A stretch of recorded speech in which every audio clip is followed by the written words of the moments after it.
Hello my dear students, how are you all? I hope all of you are in good situation and you are staying properly at home, and I hope your study is going on very well and all of you are doing very well in accomplishing assignments which are given from my side. Dear friends, it is time to discuss about the physics.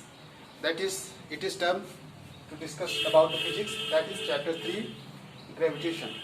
So it is informed from my side hereby. That is, we have finished the chapter 3 because we have made discussion about all contents given in theory section.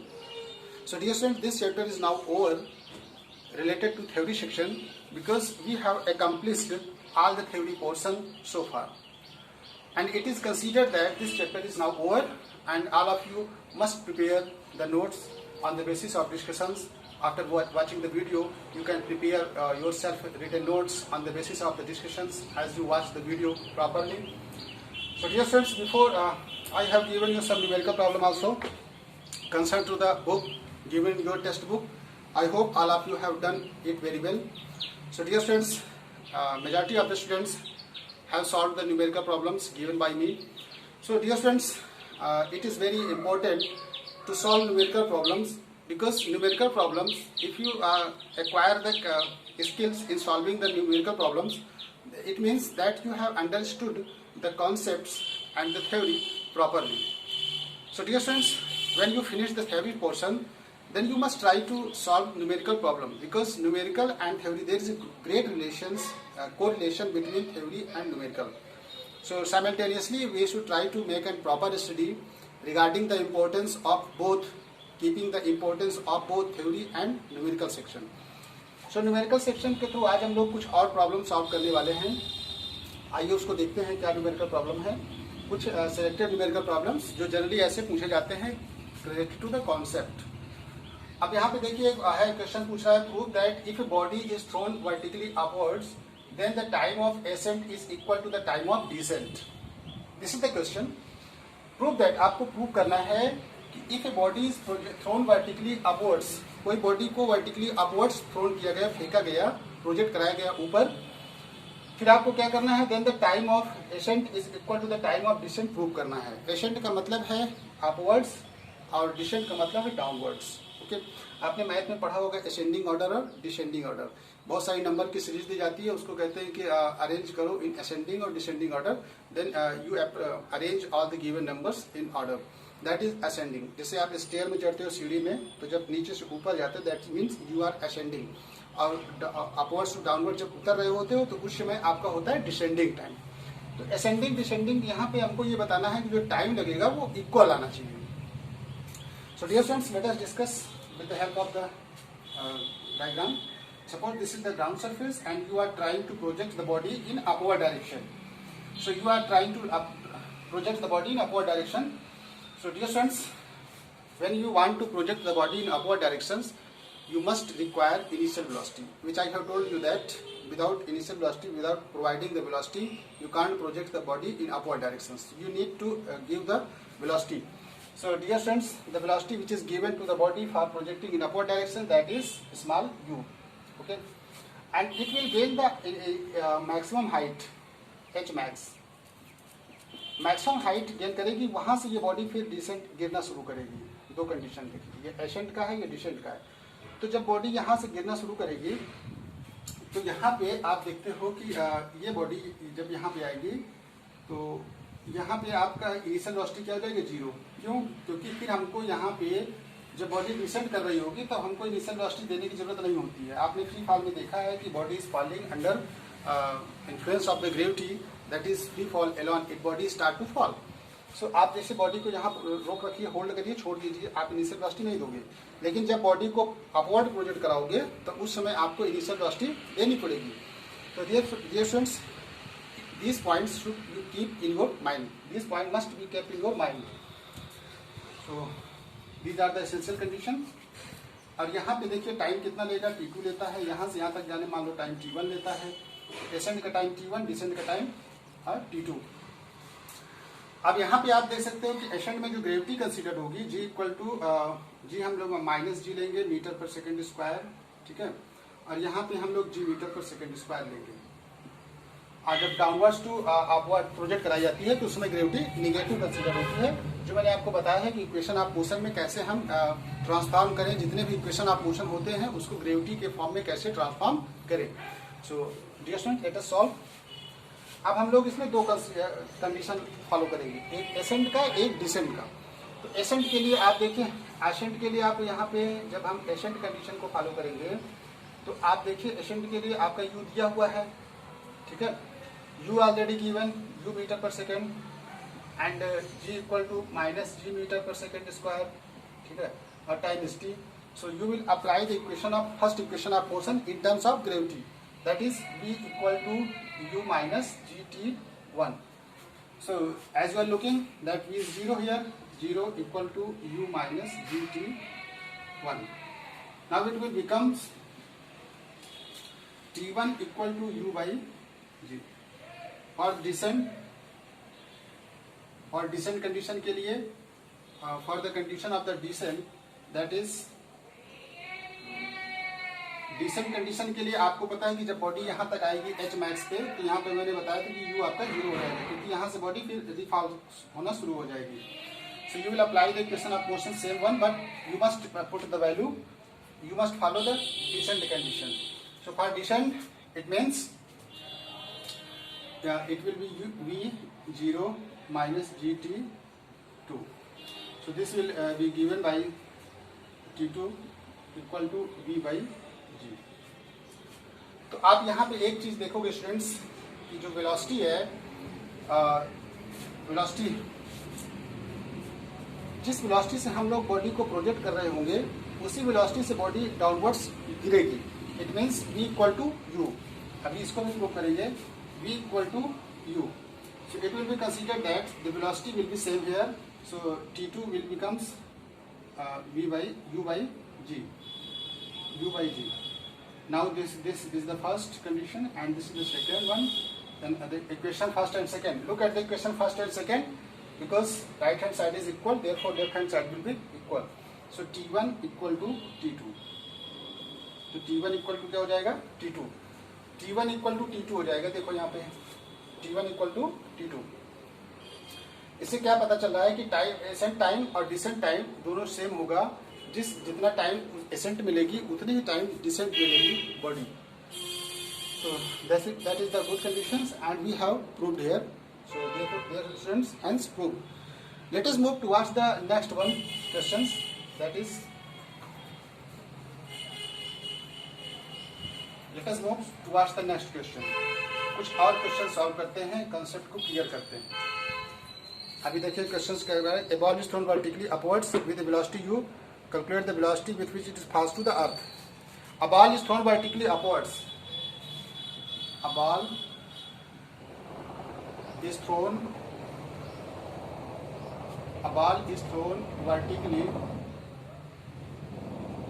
vertically upwards.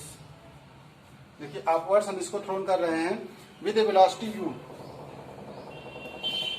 With a velocity u. Initial velocity से हम body को क्या कर रहे हैं students? A ball यहाँ पे consider हो रही, बॉडी नहीं. A ball is thrown vertically upwards. Body को वर्टिकली अपवर्ड्स हम लोग क्या कर रहे हैं? फेंक रहे हैं with a velocity u. u metre per second की वेलोसिटी से हम लोग इसको फेंक रहे हैं. Calculate the velocity with which it is falls to the earth. कैलकुलेट the velocity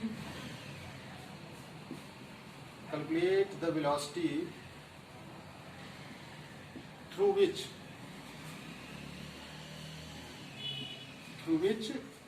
it falls to the earth. क्या क्वेश्चन है? read the question. Question is here. A ball is thrown vertically upwards with a velocity u. अब u velocity से body को ऊपर फेंका जा रहा है.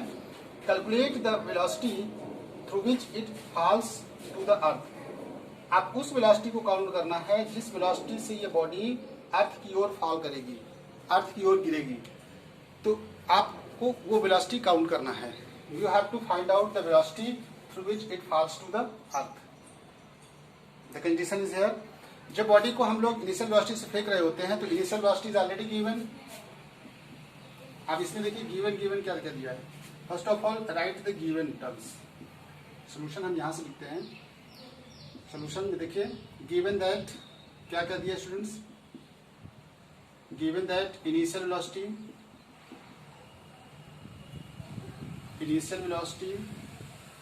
u आपका दिया हुआ है. ठीक है.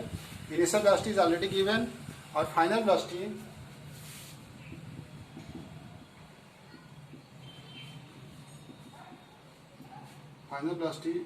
v आपका final velocity v equal to 0. Final velocity यहाँ पे 0 है. For the velocity upwards. अब वेलोसिटी को हम लोग अपवर्ड डायरेक्शन में फ्लो कर रहे हैं.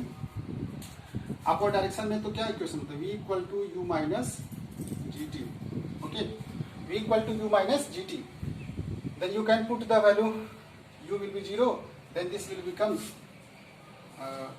u equal to g t. Okay. तो u equal to g t तो t equal to u by g. t equal to u by g. So we have calculated t. Return journey के लिए आप देखिए return journey के लिए u आपका 0 हो जाएगा क्योंकि बॉडी फिर से फॉल करेगी with low velocity. That is v equal to u plus g t for descent time. और वेलोसिटी यहाँ पे ये आपका फाइनल वेलोसिटी होगी v equal to u0 plus g t. तो v equal to v g t आ गया. देखो तो v equal to g t यहाँ पे आप निकाल लीजिए. t equal to v by या you can write that u equal to gt and v equal to gt same. Therefore right hand side is equal in equation first and equation 2. Right hand side is equal, therefore left hand side will be equal. Therefore v equal to u. तो जिस velocity से हम body को downward से project करा रहे हैं upward direction की ओर, उसी वेलोसिटी से बॉडी अपवर्ड्स टू डाउनवर्ड गिरना शुरू करेगी. It means v equal to u. इसे बॉडी को हम यहाँ पे नीचे डाउनवर्ड से अपवर्ड प्रोजेक्ट करा रहे हैं. ठीक है. ये बॉल है, बॉल को ऊपर फेंक रहे हैं. इनिशियल वेलोसिटी दे रखे हैं. तो यहाँ पे जब ये एच मैक्स पे आएगी, एच मैक्स पे v इक्वल टू 0 हो जाएगी. और ये v इक्वल टू 0 इसका मतलब होता है कि जब हम बॉडी u0 का मतलब है कि ये इनिशियली फिर फॉल करना शुरू करेगी. There you have to take the initial velocity that is referred u equal to 0 because it is falling in backward direction. So dear students, you can calculate that by putting the value. So we have calculated both cases that ball is thrown vertically upwards with a velocity u. Calculate the velocity through which it falls to the earth. That is similar. That is equal. It means the velocity is same here. And in second conditions, we have shown that the time of ascent and time of descent also will be equal. अब time of ascent time of descent भी आप यहाँ पे देख रहे हो क्या है, इक्वल है. तो ऐसे न्यूमेरिकल्स प्रॉब्लम आपको अक्सर एग्जाम में दिए जाते हैं और इस तरह के कंसेप्ट को आपको एग्जाम में फॉलो करना होगा. Dear students, I hope all of you are getting very well.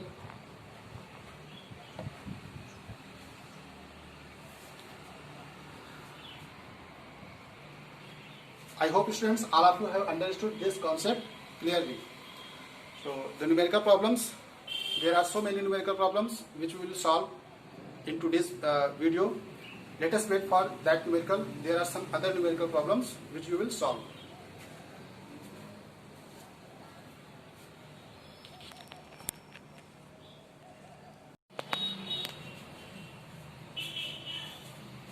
Now my dear friends, let us continue in solving numerical problem. There is a numerical problem also. Question number 3. Let us read the question. Find out the information after reading the question. Numerical problem. Let a stone is allowed to fall from the top of the tower. एक stone को, एक पत्थर को top of tower से क्या किया जाता है, 100 मीटर हाई जो टावर है, stone is allowed to fall. Stone को छोड़ दिया जाता है 100 मीटर हाई टावर से. Okay. And at the same time उसी समय क्या होता है, stone, another stone is projected vertically upwards. और ठीक उसी समय at the point of at the same simultaneously there is an equal time. As soon as the stone is dropped to fall down, and at the same time another ball is projected vertically in upward direction, okay, from the ground with a velocity of 25 meter per second. 25 metre per second की velocity से फेंका जाता है. Calculate when and where two stone will meet. When का मतलब है time निकालना है, वेयर का मतलब है कितनी दूरी जाकर के वो मिलेंगे stones. So dear students, these are the two conditions. Red colour वाले में हाईलाइट किया गया है. जब बॉडी को हम यहाँ पे ये बॉल है, ओके, स्टोन यहाँ पे, सॉरी स्टोन है, स्टोन यहाँ पे है ग्राउंड सरफेस से, इसको हम प्रोजेक्ट करा रहे हैं अपवर्ड डायरेक्शन में, ठीक है. और ये ये 100 मीटर पूरा हाई है top of the tower. Top of the tower, tower का हाइट कितना है 100 मीटर. तो उसी समय हम लोग क्या करते हैं, यहाँ से इसको छोड़ते हैं, ये गिरना शुरू करता है, ठीक है. और ये इधर से हम लोग इसको प्रोजेक्ट करा रहे हैं, तो ये मान लो x मीटर हाई गया होगा ऊपर, तो इसलिए जब यहाँ से इसको हम निकालेंगे तो 100 मीटर 100 माइनस x हो जाएगा. क्यों? क्योंकि जब ये x मीटर यहाँ कवर कर लिया, तो जब हम लोग दोनों को ऐड करेंगे तो यहाँ से यहाँ देख सकते हो, तो 100 minus x plus x that is 100 metre. Total आपका 100 मीटर आ जाएगा. So there are two conditions. अब आप क्वेश्चन समझ ही गए होंगे. इसमें से आप देखिए for the downward for the projecting upward directions, ये पहले हम डाउनवर्ड कंडीशन के लिए देख लें. फ्रॉम डाउनवर्ड्स, और डाउनवर्ड कंडीशंस के लिए आप देखिए पहला conditions for stone falling downward direction. Downward directions, downward directions के लिए क्या क्या इंफॉर्मेशंस दी रहेंगी आप उसको पहले देखिए. डाउनवर्ड्स के लिए मैंने बताया स्टूडेंट्स, इनिशियल वेलोसिटी 0 होगी, ठीक है. Initial velocity will be 0 and g equal to g metre per second square act करेगा. g will be g metre per second square, ये एक्ट करेगा. और आपको इसमें बहुत ज़्यादा की जरूरत नहीं पड़ेगी. सो आप you have to use the equation of motion, that is this is the height, okay. तो ये आप इतना ये कवर कर लिया है, तो h इक्वल टू कितना हो जाएगा स्टूडेंट्स, और हाइट दैट इज कंसिडरिंग. तो हाइट कितना हो जाएगा इसके लिए देखिए, h equal to falling stone. h के लिए आप देखिए पूरा कितना हो जाएगा 100 मीटर, ठीक है. तो for h falling stones h equal to 100 metre, 100 metre, okay, because stone is falling 100 metre.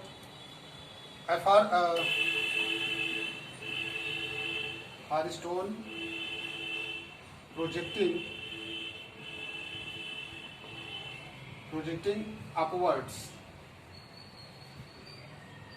Upward direction के लिए जब आप प्रोजेक्ट कराओगे, if you are projecting the stone in upward direction from ground to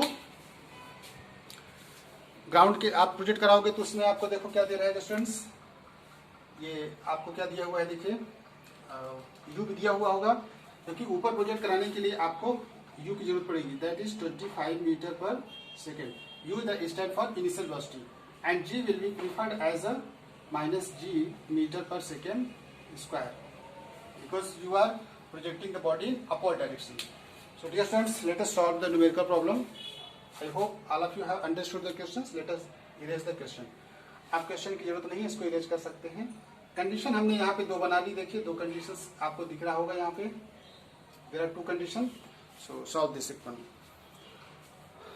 first condition के लिए जो body को नीचे थ्रो किया गया है, तो यहाँ पे आप देख सकते हो कि कितना डिस्टेंस कवर कर लिया है, देखो 100 माइनस एक्स. तो 100 minus x equal to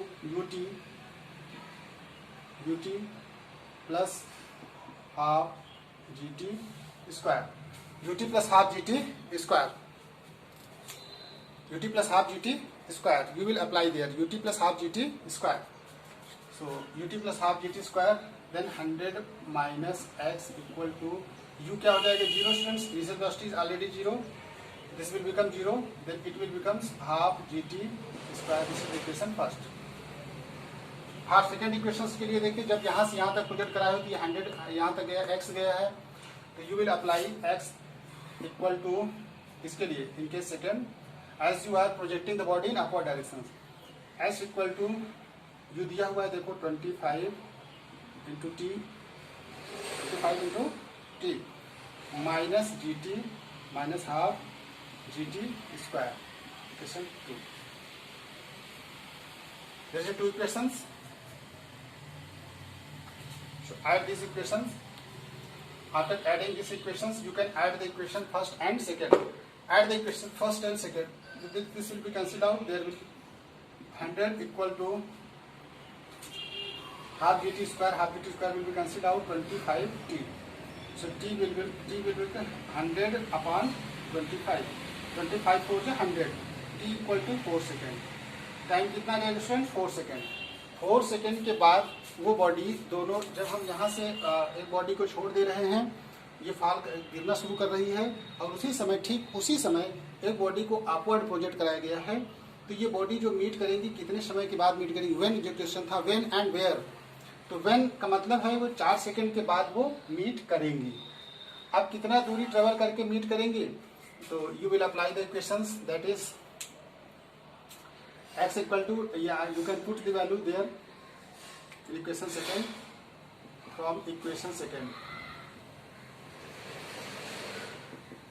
from equation second. अब देखिए सेकेंड इक्वेशन में अगर हम यहाँ पे x निकालना चाहें तो कितनी दूर जाकर के मीट करेंगे? x equal to 25 into t आपका दिया, भी निकाले 4 सेकेंड माइनस आप g की वैल्यू क्या है रख दोगे? 9.8 metre per second square. 9.8 t square 4 4 जा 16, 2 8 जा 16.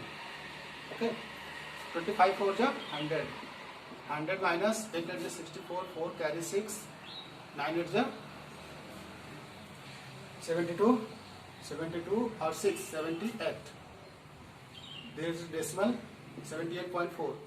तो 100 में से आप 78.4 सब्ट्रैक्ट कर दोगे, 78.4.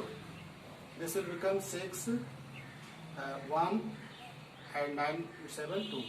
21.6 मीटर. तो ये 21.6 मीटर ये ट्रेवल कर लेगी बॉडी. 21.6, इसका मतलब क्या हुआ कि 21.6 मीटर दूरी जाकर के दोनों बॉल आपस में मिलेंगी. 2 balls will meet to each other under the 2 conditions. 2 balls are operated here. One is as we have taken the stone, you can take any bodies in place of that stone, a ball. It will be applicable for everyone. देखिए downwards project कराया गया, downwards से free fall कराया गया और एक body को upward project कराया गया. तो दोनों का जो मीटिंग डिस्टेंस है जहाँ पे मीट करेंगी वो 21.6 मीटर ट्रेवल करके ये मीट करेंगी. और कहाँ पे मीट, कितने समय बाद मीट करेंगी? When that we have calculated the time. So dear students, we have calculated the time as well as the distance. कितनी दूरी जाके मिलेंगी, इस तरह के क्वेश्चंस आपको बहुत सारे न्यूमेरिकल प्रॉब्लम आपकी बुक में दिए रहेंगे. Dear students, you have to solve these questions properly. Thank you students. I hope all of you have understood the questions, numerical problems very well. So the numerical problem which will be given to you for the assignment, you must try to solve the numerical problem to use your learning skills and capacity which you are acquiring in the video. Thank you students for watching today's video.